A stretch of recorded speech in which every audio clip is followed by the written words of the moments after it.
Hi guys, so it's Miss Condos and Millie's over here laying down. I went to our costume today and it was pretty sad because I missed you guys in there. But I made sure to grab a big stack of read alouds so that I can keep doing this every day, reading to you guys so I can stay connected with you. One of you guys wrote me a letter and told me about a really cool bike ride you went on, and I'm going to write you back later today. I want all of you guys to start writing me letters if you're getting super bored. Tell me how you guys are keeping busy while you're at home, okay? Tell me what kinds of things you're doing, and then your parents can send it to me on Dojo.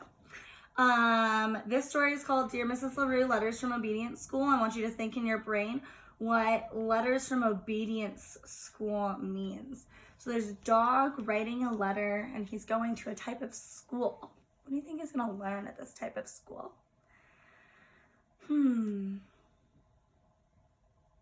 Okay, so if you said that you think that this dog is going to learn how to be a good dog, good boy, learn how to follow directions, learn how to listen to his owner, totally give yourself a pat on the back. Nice job. This story is written and illustrated by Mark Teague, and it has a dog writing a letter. So what do you guys think? Do you think it's fiction, nonfiction, realistic fiction? The Snort City Register Gazette, September 30th. Local dog enters obedience school.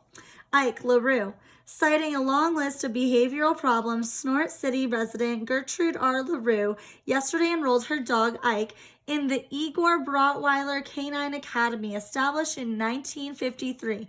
The academy has a history of dealing with such issues. I'm at my wit's end, said Mrs. LaRue. I love Ike, but I'm afraid he's quite spoiled. He steals food right off the kitchen counter, chases the neighbor's cats, howls whenever I'm away, and last week when I was crossing the street, he pulled me down and tore my best camel's hair coat. I just don't know what else to do. School officials were unavailable for comment. There he is. Dear Mrs. LaRue, how could you do this to me? This is a prison, not a school. You should see the other dogs. They're bad dogs, Mrs. LaRue. I do not fit in. Even the journey here was a horror. I am very unhappy and may need something to chew on when I get home. Please come right away. Sincerely, Ike. Oh no. Dear Mrs. LaRue, were you really so upset about the chicken pie? You know you might have discussed it with me. You could have said, Ike, I don't eat the chicken pie. I'm saving it for dinner. Would that have been so difficult? It would have prevented a lot of hard feelings. Needless to say, I am being horribly mistreated. You say I should be patient and accept that I'll be here through the term. Are you aware that the term lasts 2 months? Do you know how long that is in dog years? Sincerely, Ike. There he is, typing on a typewriter. Dear Mrs. LaRue, I'd like to clear up some misconceptions about the Hibbins cats. First, they are hardly the little angels Mrs. Hibbins makes them out to be. Second, how should I know what they were doing out on the fire escape in the middle of January? They were being a bit melodramatic, don't you think? The way they cried and refused to come down. It's hard to believe they were really sick for 3 whole days. But you know cats, your dog Ike. Dear Mrs. LaRue, you should see what goes on around here. The way my warden, Miss Klondike barks orders is shocking. Day after day, I'm forced to perform the most meaningless tasks. Today, it was sit and roll over all day long. I flatly refuse to roll over. It's ridiculous. I won't do it. Of course, I was severely punished. And another thing, who will help you cross the street while I'm away? You know, you have a bad habit of not looking both ways. Think of all the times I've saved you. Well, there was that one time, anyway. I must say you weren't very grateful, complaining on and on about the tiny rip in your ratty old coat.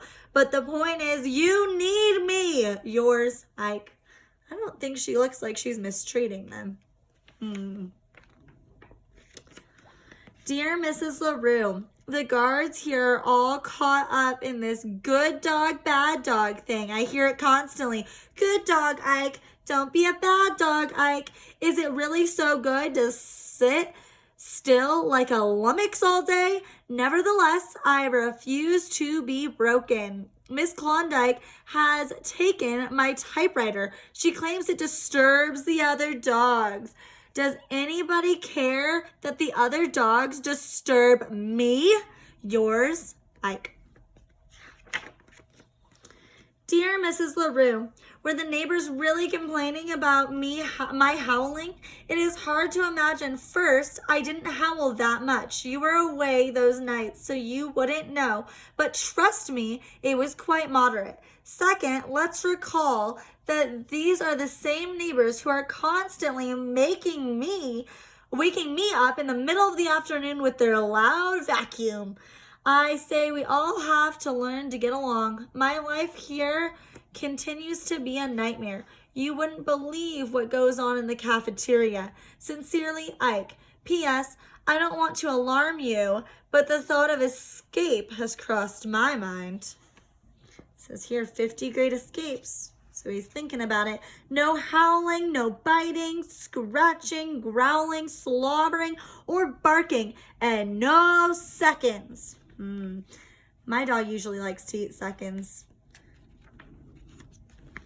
Dear Mrs. LaRue, I hate to tell you this. I am terribly ill. It started in my paw, causing me to limp all day. Later, I felt queasy, so that I could barely eat dinner, except for the yummy gravy. Then I began to moan and howl. Finally, I had to be taken to the vet. Dr. Wilfrey claims that he can't find anything wrong with me, but I am certain I have an awful disease. I must come home at once. Honestly yours, Ike. Oh no, he looks quite sick.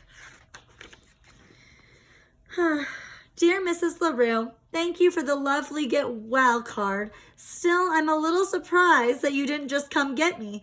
I know what Dr. Wilfrey says, but is it really wise to take risks with one's health? I could have a relapse, you know. With fall here, I think about all of the fine times we used to have in the park. Remember how sometimes you would bring along a tennis ball?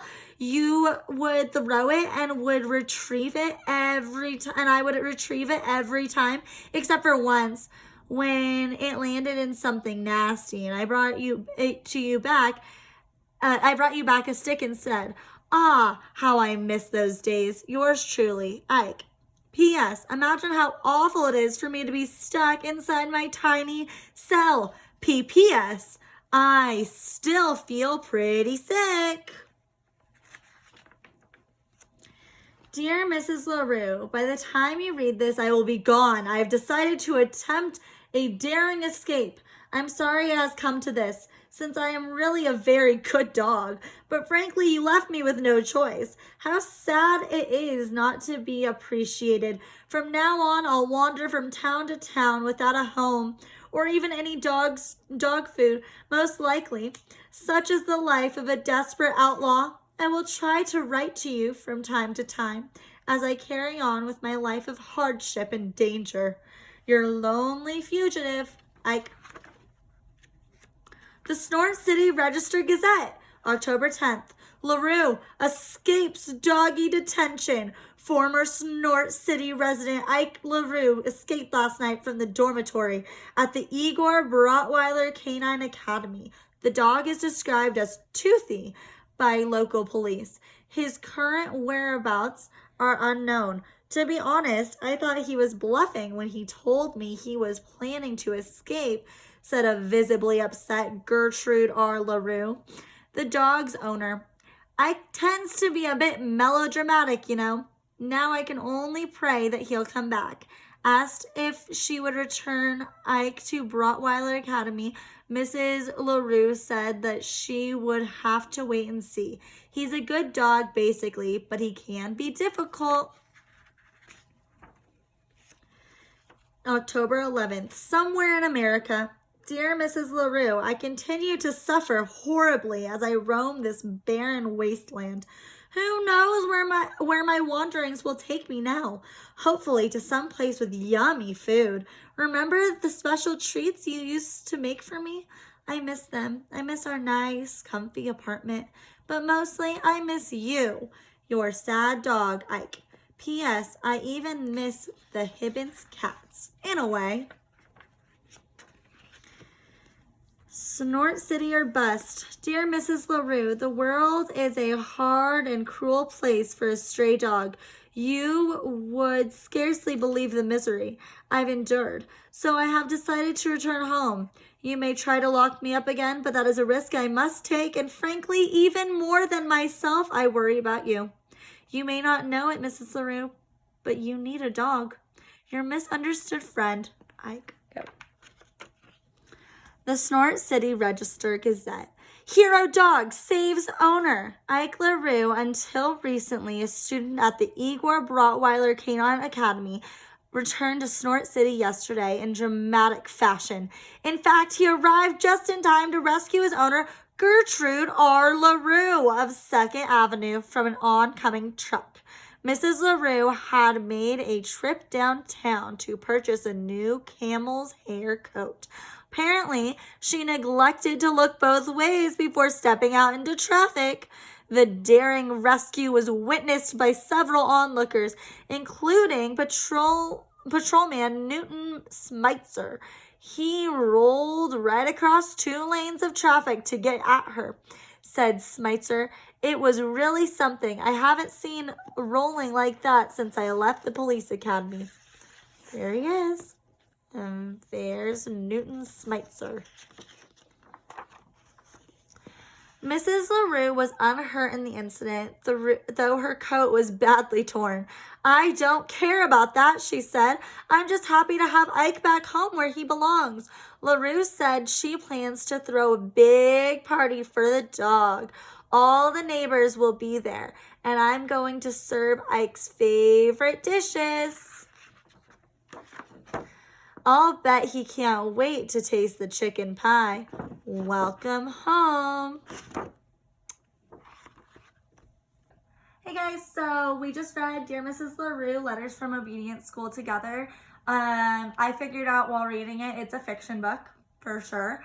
And I want you to think about a few things. I want you to think about the zones of regulation that Mrs. LaRue and that Ike were in. What were they feeling? Were they sad? Were they scared? Were they happy? Were they worried? How are they feeling? Okay, think about it and think about if you've ever felt that way. I also want you guys to think about what each of the letters had. The letters had a date on it. Not all of your letters always have to have a date, but they should always start with dear to and who they're to, and they should always say who they're from at the end. Otherwise, I won't know who they're from. So when you guys are writing me letters, make sure you write that. I want you to also think about on the pictures when it was dark and it was light. Which ones do you think was really happening, and which ones do you think maybe were in Ike's head? Okay. So once you guys have thought about all that stuff, I will see you guys tomorrow, and I hope you enjoyed this read aloud. Okay. Go ahead and pat yourselves on the back and remind yourselves that you're great kids and you're capable of anything. Bye.